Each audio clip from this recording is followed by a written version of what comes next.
vice presidential candidate of Labour Party, Datti Baba-Ahmed, who is appealing to President Muhammadu Buhari and the Chief Justice of Nigeria, Olukayode Ariwoola, to boycott the inauguration ceremony of President-elect Asiwaju Tinubu on May the 29th, 2023. What does this sound like to you, BKO? You know, since the February 25 election was lost by the Labour Party, Peter Obi has been going from TV station to TV station, saying all kinds of things. This time around, he did not say that democracy would die in Nigeria if Tinubu was sworn in. He partly repeated what he said on channels the other day, which is trying to intimidate the judges, trying to frighten the president, that if they allow the inauguration to take place, our lives will be in danger, the military will take over.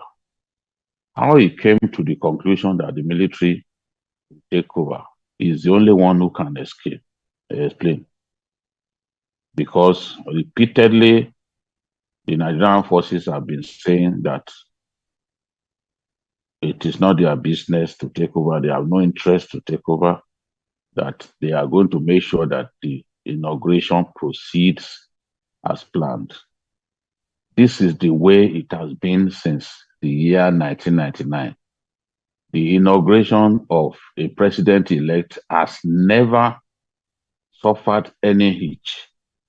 The inauguration of a president-elect has never been put in abeyance, no matter the way in which the election went. And I am convinced that the 2003 and 2007 presidential elections were nowhere as good as the February 25 presidential and National Assembly elections that we had. Our elections have become better and better. Not like we used to have during the Obasanjo years, when figures were merely written, when dead people, like the founder of the Apostolic Church, Ayo Babalola, voted in our elections. When people like Mike Tyson came to Nigeria and voted as spirits, we no longer have that. The 2023 presidential and National Assembly elections is the fairest that I've seen in all my adult life. And this is, if anybody sees before me, I can prove it, that this election was the fairest, the cleanest we've had. And by saying that, I'm not saying that there were no manipulations. We have not reached that point when we will do an election and there will be no manipulation, no rigging of any sort.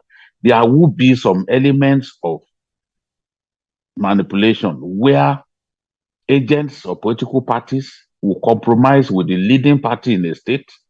I was listening to the SDP presidential candidate saying that some of their agents connived with the PDP, work for the PDP. And when you have that, even if results were supposed to be disputed, they will simply agree that all was well. That is manipulation. Where the military or the police support a political party and frustrate supporters of some parties from getting involved in the process, it is rigging.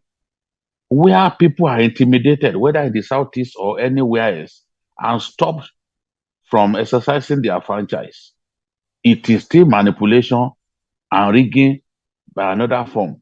Where politicians simply gave people money to vote for them as it was rampant during the governorship election. It is still rigging by other forms. So I am saying that we have not reached that point when we will organize election and everything will go on perfectly. There are people who still find a way to tamper with the system. But by and large, the February 25 election clearly, in unmistakable fashion, showed that Nigerians wanted a particular candidate, and the majority of those Nigerians voted for that candidate.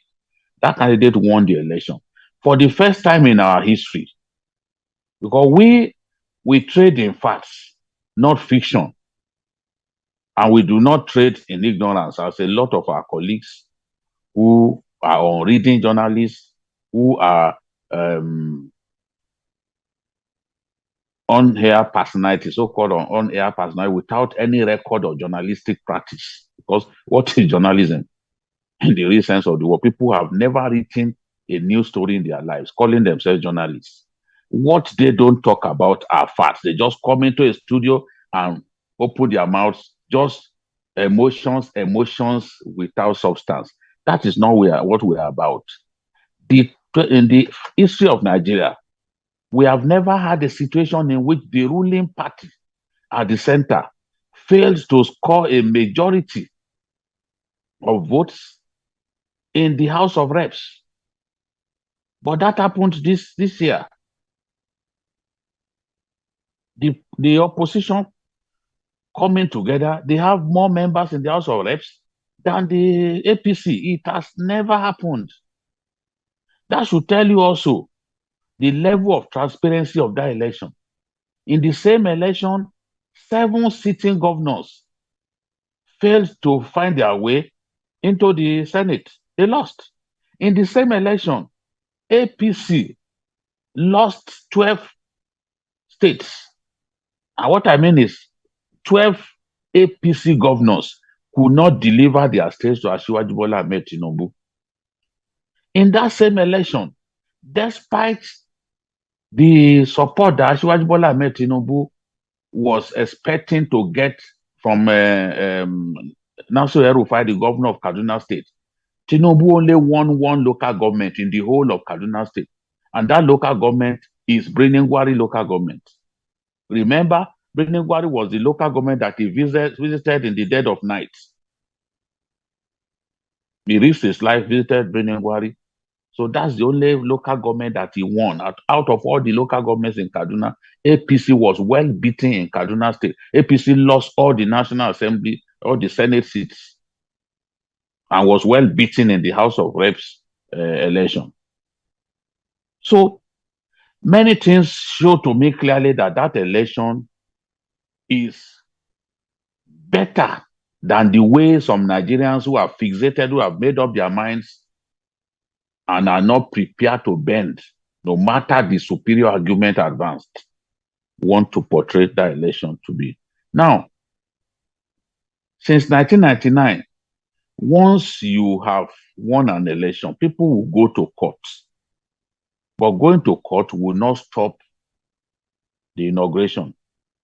The law is clear that the appeal court, which is the first port of call in the presidential election petitions tribunal, shall do its job for 180 days. That is what the law says. 180 days. And a further 2 months, for the matter to be decided at the Supreme Court level. So what is the argument of those in this rush that, oh, the matter must be decided before inauguration? How are they even sure that if the matter is decided, it will be decided in their favor? Are they God? They are talking like Nigerian pastors who predicted doom. No, this will happen, the other one will happen. And because it didn't happen, some of them are busy abusing people, turning their pupils to places where they can simply insult Nigerians. Clerics, some of the clerics were nobody some years back. Nobody knew them. So the law is clear. It's 180 days. The law has to be changed before you can achieve the hasty decision by the appeal court that you want to see. The law has to be amended. And Nigeria is a vast country. You need time to get all the evidence that you need to defend your case.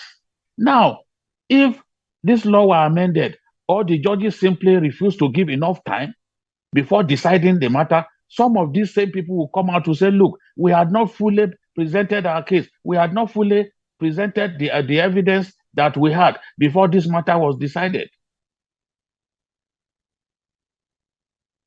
Now, what is going back to what Datti was saying? Datti has given the advice, but I'm sure that I will not be listening to because he's not talking to fools. Datti did not complain when we had such cases in the past.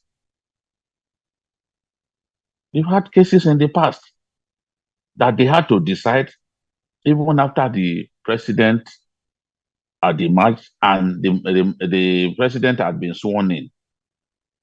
So we cannot be in a rush to decide these matters just because you do not like the person who has emerged winner.